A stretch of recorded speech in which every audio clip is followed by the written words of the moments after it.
Вот вчера на «Эхо Москвы» господин Басыров Рустем, замдиректора содовой компании, сказал, что им неизвестно, что на Куштау обитают редкие виды, краснокнижные виды. Это довольно странно, с одной стороны. Вот сейчас мы стоим посреди вырубки, и как раз в этом месте, в этом лесном массиве, в том числе, обитает популяция тюльпана Биберштейна, вида, занесенного в Красную книгу Республики Башкортостан.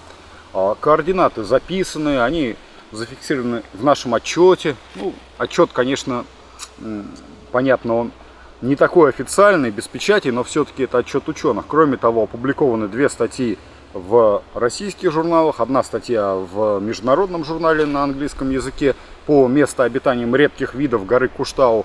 Все координаты указаны, все, что возможно, указано.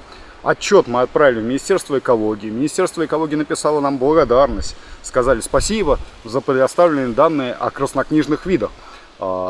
Кроме того, в 2015 году мы отдали предварительный отчет, то есть, отчет, который стал вот предтечей этого сегодняшнего 2020 года отчета, отдали в Министерство экологии в 2015 году. И этот же отчет отдали лично в БСК, Башкирскую содовую компанию.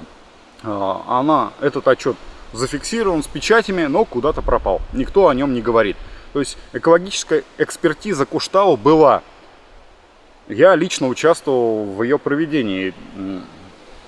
По итогу экспертизы мы нашли около 30 краснокнижных видов и рекомендовали придать горе статус ООПТ. А теперь вот замдиректора БСК или сырьевой компании говорит, что нет на горе краснокнижных видов и у них нет данных. В Министерстве экологии есть, в научных статьях есть. Опубликовано в их отчете, за который они заплатили деньги. Причем даже они же нанимали нас, то есть мы не бесплатно работали тогда в 2015 году. Этот отчет есть, а у него данных нет. Это удивительно. И вот мы стоим посреди вырубки как раз, где обитают как минимум тюльпаны, кроме того, что все остальные редкие виды здесь живущие. Понятно, что животные, они передвигаются и могут убежать немножко туда-сюда, но так или иначе им особо бежать отсюда некуда. Здесь Стерлитамак, здесь карьер, здесь деревни, здесь автотрасса. То есть, фактически это гора, это остров, вот, на котором живут редкие краснокнижные виды. Но это просто вранье и просто ложь. Говорит, что здесь нет редких видов. Кроме того, у них в договоре аренды же еще написано четко и ясно: сохранение краснокнижных видов. Они это игнорируют абсолютно. По закону об охране окружающей среды запрещена любая деятельность хозяйственная в местах обитания краснокнижных видов.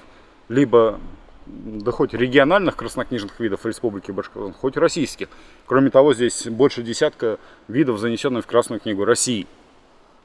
И вот они совершенно... Я уверен, что те, кто пилит и рубит лес, не знают, что они нарушают закон в первую очередь.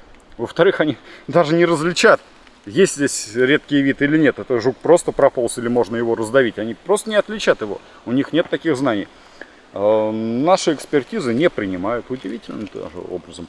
Но если какое-то судебное будет заседание, то вполне в качестве эксперта я лично готов выступить. Никаких проблем не будет. И пусть попробуют обосновать, что здесь никого нет. Пусть попробуют доказать, что здесь никого нет.